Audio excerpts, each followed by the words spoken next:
Hi, Amanda. Thank you so much for joining us today. And it'd be great if you could give a quick introduction to our audience.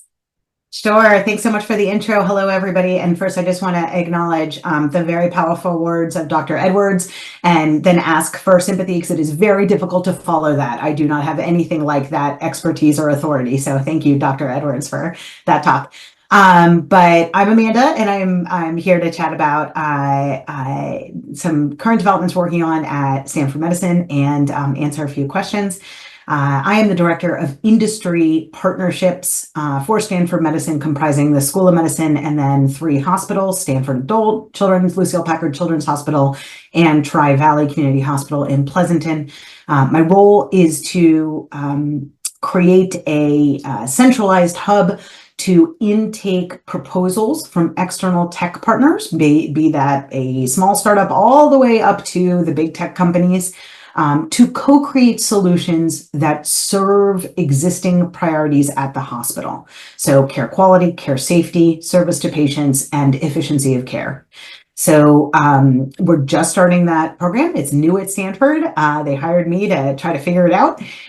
It is such an honor and a privilege to bring together 2 things I'm really passionate about, which is digital health innovation and the application of technology to help clinicians provide better care with the clinical expertise and the amazing research and patient care that's being done at Stanford. So something I've learned in my perambulations around the healthcare system at a big payer, purchaser, provider, pharma, and finally big tech at Amazon is that it's really going to take everybody working together. The technological expertise of great entrepreneurs combined with clinical and operational expertise of a healthcare organization. That's the recipe to get something that actually works and scales. Well, thank you so much again, Amanda, for joining us today. And we've had you on in the past, and it's always been a great discussion with you. And kind of talking about coming together, how do you facilitate those partnerships between Stanford School of Medicine and technology companies in order to be able to leverage digital health technologies for advancing healthcare education and research? Yeah, great question.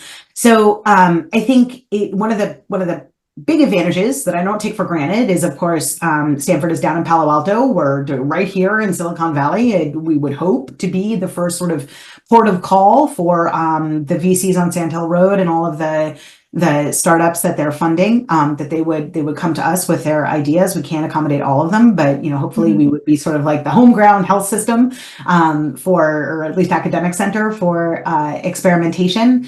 A lot has been said and written about the particular climate here in the Bay Area, the combination of academia, venture capital, and a startup ecosystem. And I think that is a really big advantage, although we're certainly not the only geography to have that. So luckily I have a lot of demand, a lot of incoming folks knocking on my door.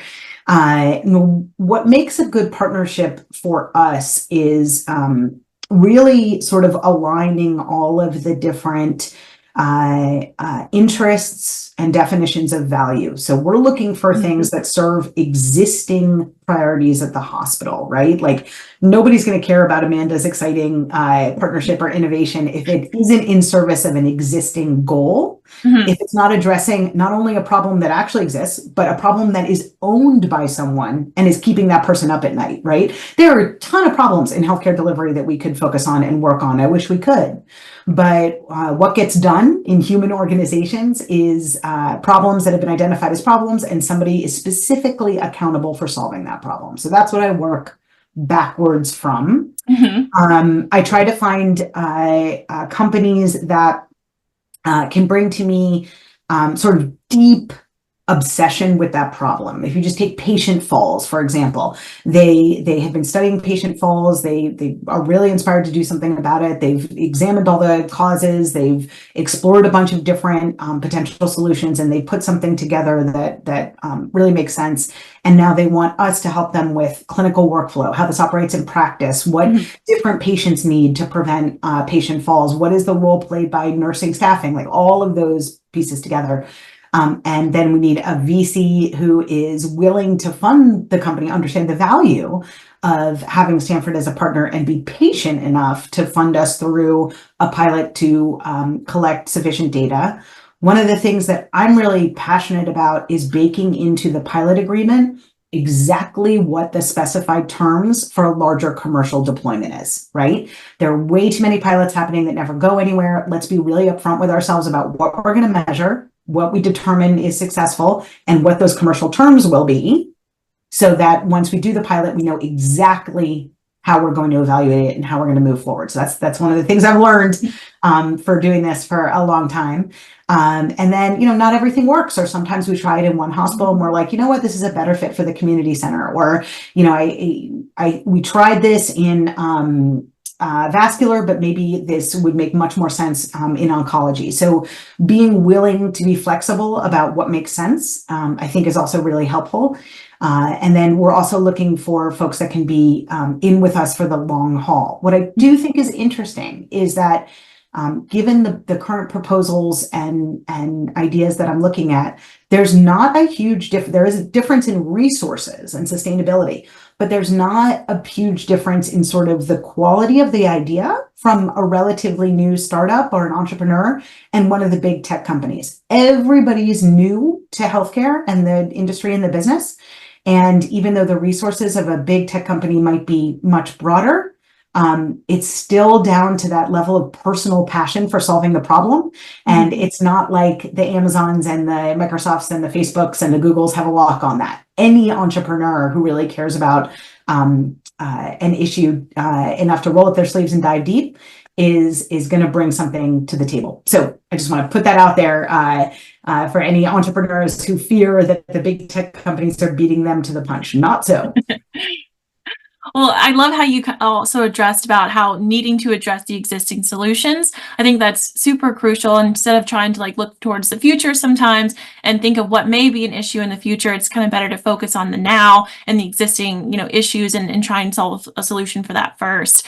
And also how you mentioned kind of being in there for the long run. And, while it's important to focus on the now, I also wanted to get your opinion on looking ahead. What do you think that emerging trends in digital health technologies, which ones do you believe have the most significant impact on medical education, healthcare delivery, and then how is your office also preparing for these changes? Yeah, it's a great question, and I think that's one of the many pressures that hospitals, even big fancy one like Stanford, are under, which is the challenge of, on slim margins in an extremely uncertain reimbursement and regulatory environment. We're heading into an election, as everybody knows, and that has far-reaching implications for healthcare delivery, and it's hard to balance. I think really good healthcare operational leaders balance the needs of the here and now. I got to keep my doors open next quarter. How do I do that? With what kind of hospital do I want to be in 10 years? And I'm really inspired by my leadership at Stanford. I think we're doing some interesting things. I'll give you an example. I just talked a lot about how we're proceeding from very concrete, fiscal year 2025 goals. Things like, improving quality, creating a culture of safety, leveraging our patient experience data in different ways. So those are here and now kind of things. And then we're also hosting a virtual care summit in the fall because we're looking at the state of virtual care, right? It kind of took a pandemic for the healthcare industry to wake up to the fact that, hey, maybe telemedicine is a thing. And now we're thinking about what that looks like in the future. There's been some interesting news coming out of Walgreens and Walmart and Optum about how purely virtual care offerings maybe aren't economically sustainable if you're not backing them up with a whole acute care system for which they're the sort of loss leader, right? So we're trying to make sense of that recent past history and present an idea going forward for what a hybrid virtual and in-person primary care offering might look like. Where a in-person visit or virtual visit, what new definitions of care, we don't think of responding to messages in the EHR patient portal as being care, but they are care, right? We should be really careful with those. Those are important ways that we maintain connections with patients and help them out between visits. So if we expand our definition of care and think of that sort of all under the umbrella of, virtual care as an augmentation to the in-person visits, what would that model look like? So we're trying to lead the way, and that's one example of how we're sort of looking to the future. Absolutely. And I spoke with Joanne Waters earlier today, and she also mentioned a hybrid solution, kind of moving towards the future. So I think that's kind of the word for the day, is that what's looking like in the next couple of years is moving to a more hybrid virtual care, in-person care, work-related, kind of everything moving forward. And I think it's a great solution to kind of, compromise on both aspects to be able to get the right amount of care that people need. So thank you so much, Amanda, for joining us today. It's always a pleasure to talk to you. We'll look forward to having you on again in the future. Wonderful. Thanks so much, Ansley. And thank you, everybody, for joining and listening in.